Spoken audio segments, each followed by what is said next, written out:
دي كل مكونات الكيك اللي هنحتاجها في عمايل الكيكة بتاعتنا النهاردة، واللي المفروض كلها تكون بحرارة المطبخ، مفيش يعني حاجة تكون منها ساقعة خارجة من التلاجة. وانا هقول كل المقادير وانا شغالة في الكيكة معاكم. المفروض ان احنا لما بنيجي نعمل اي وصفة كيك ضروري جدا في الاول بنحضر القالب بحيث يكون جاهز نصب فيه خليط الكيك بعد ما يخلص مباشرة. ده قالب كيك مربع مقاسه 24، بطنته بورق زبدة في القاع ودهنت الجوانب بالزبدة.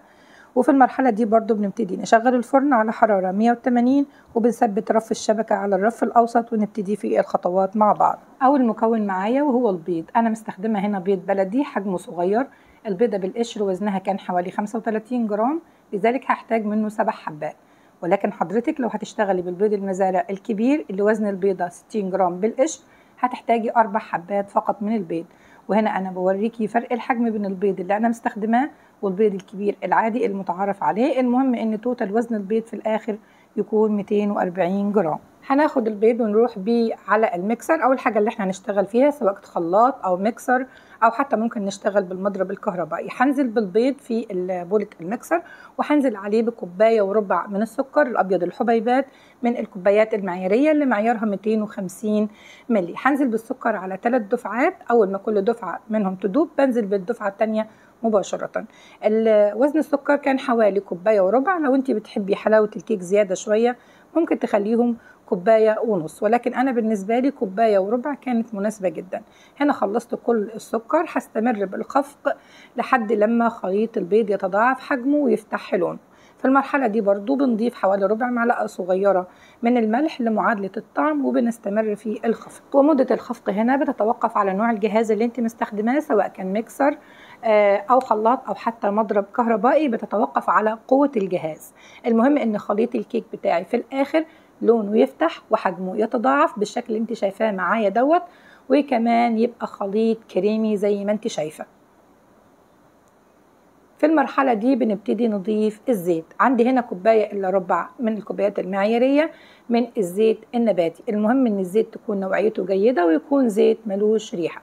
بننزل بالزيت سرسوب رفيع على خليط الكيك أثناء ما الميكسر شغال لحد لما نخلص كل كمية الزيت.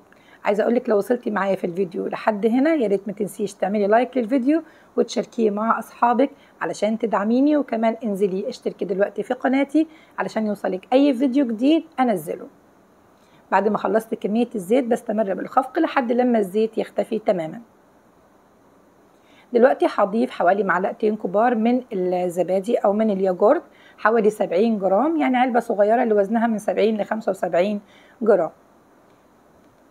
كمان هنزل بالحليب، ده كوباية وربع من الكوبايات المعيارية من الحليب، والحليب يا ريت يكون دافي يعني اكتر من حرارة الغرفة بشوية علشان يديني نتيجة حلوة في الكيك. نزلت بالحليب وهستمر بالخفق لحد لما كل المكونات تمتزج تماما. دلوقتي بنزل بالفانيليا، دي نص معلقه كبيره من الفانيليا البودر او الفانيليا السائله. بحب انزل بالفانيليا في الاخر علشان تفضل محتفظه بريحتها.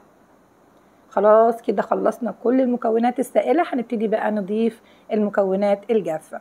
بالنسبه للمكونات الجافه عندي هنا 3 كوب معياري ممسوح من الدقيق المتعدد الاستخدامات، هنزل بيه مره واحده على خليط الكيك بتاعي. هنزل كمان بنص كوبايه من النشا او من الكورن فلاور من الكوبايات المعياريه. انا بشتغل بالميكسر فهضيف كل المكونات كلها مره واحده، ولكن انت لو بتشتغلي بالمضرب اليدوي ضيفي المكونات الجافه بالتدريج او على 3 دفعات. هقلب الخليط كده بسباتيولا بحيث اوزع الدقيق على خليط الكيك، وبعد كده بنزل بالميكسر بتاعي وبشغله على سرعه بطيئه لحد لما كل المكونات تمتزج مع بعض. وراعي في المرحله دي مش ببالغ في الخفق علشان الدقيق بتاعي ما يشدش عرق والكيكه بتاعتي تطلع نتيجتها مش حلوه. في الاخر بضيف معلقه كبيره من الخل وبضيف معلقه ونص كبيره من البيكنج باودر، وبحب اضيفهم في الاخر علشان ده هو اللي بيديني هشاشه للكيك وبيديني ارتفاع للكيك. لو تلاحظي لما بضيفهم على بعض بيعمل فوران، تمام، هو ده اللي بيسبب ارتفاع الكيك بتاعي. اول ما كل المكونات تمتزج مع بعض خلاص كده خلصنا. هننزل بخليط الكيك بتاعنا في الصينيه واحنا مشغلين الفرن من قبلها على حراره 180. هنزل بنص الخليط فقط وهديله خبطتين كده على الرخامه اطلع فقاعات الهواء الكبيره. في المرحله دي كده بجيب شويه من الكاكاو الخام الغير محلى وبضيفه كده كطبقه في النص في الكيك بتاعي، وهو ده اللي بيديني خط الكيك اللي انتوا شفتوه معايا او اللي شفتوه في الصوره بتاعه الفيديو. بعد ما بضيف الكاكاو بالراحه خالص بضيف نص الخليط التاني، بوزعه كده توزيع، مش بضيفه في حته واحده بالمنظر اللي انت شايفاه معايا دوت لحد لما اخلص النص التاني كله. في الاخر باخد الصينيه بتاعتي دي، بس قبل ما اخد الصينيه كحاجه اختياريه يعني انا ضفت شويه من الشوكليت شيبس، كانت شوكليت شيبس بيضه ودارك يعني، بس هو الافضل تكون بني مش بيضه ودارك كمان، بس ما كانش عندي يعني. اخدت خليط الكيك ورحت بيه على الفرن، مده التسويه كانت من 45 ل 50 دقيقه، وخرج معايا الكيك بالمنظر اللي انت شايفاه دوت. انا طبعا هفتح اوريكم الكيك من جوه هتشوفوه عامل ازاي. الكيك كان في منتهى الجمال يا جماعه، هش جدا وطري جدا.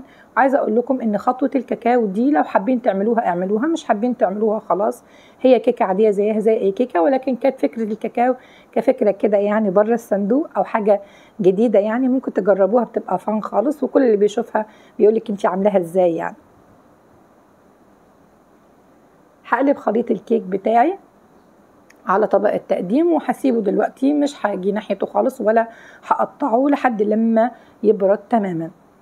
بعد ما الكيك بتاعي برد هبتدي اقطعه واوريكم الكيك من جوه.